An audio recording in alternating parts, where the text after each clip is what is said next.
Hi guys, good afternoon. তো আশা করি সবার টিফিন হয়ে গেছে। 12টা বেজে গেছে, প্রায় 1:30 বাজতে যায়। তো টিফিন হয়ে গিয়ে অনেকের হয়তো দুপুরে লাঞ্চ করার টাইম হয়ে গেছে।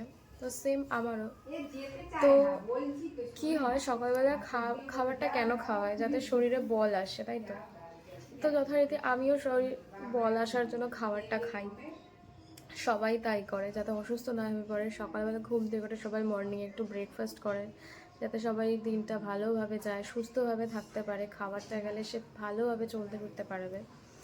তো সেইগুলো কি হচ্ছে, তোমার গায়ে বল লাগছে। তো আমার খাওয়া দাওয়ার পর আমার গায়ের বলটা কে নিয়ে চলে যাচ্ছে তোমরা দেখবে? দাঁড়াও, দেখাচ্ছি। আচ্ছা, এই হচ্ছে সেই রেজাল্ট। আমার গায়ের বলগুলো সব এদের কাছে যাচ্ছে। দেখো, মেরে মেরে মেরে মেরে এতগুলো জড়ো করেছি। এবার এর কোনো তোমাদের কাছে সলিউশন থাকলে অবশ্যই জানাও, নাহলে আমার সব গায়ের বল রক্ত সব চুষে নিয়ে চলে যাচ্ছে, সব খেয়ে চলে যাচ্ছে এরা। মানে কিছু বলার নেই, তাড়াতাড়ি কোনো সলিউশন থাকলে অবশ্যই বলো। এত ধূপ ধরাচ্ছে, এত অল আউট জ্বালাচ্ছে, কোনো কাজে দিচ্ছে না, ছেকে ছেকে আসছে। তো এই টাইমটা এরকম হয় কিনা, মানে এত মশা জন্মাচ্ছে কিনা, সবার বাড়িতে হচ্ছে কিনা অবশ্যই জানিও।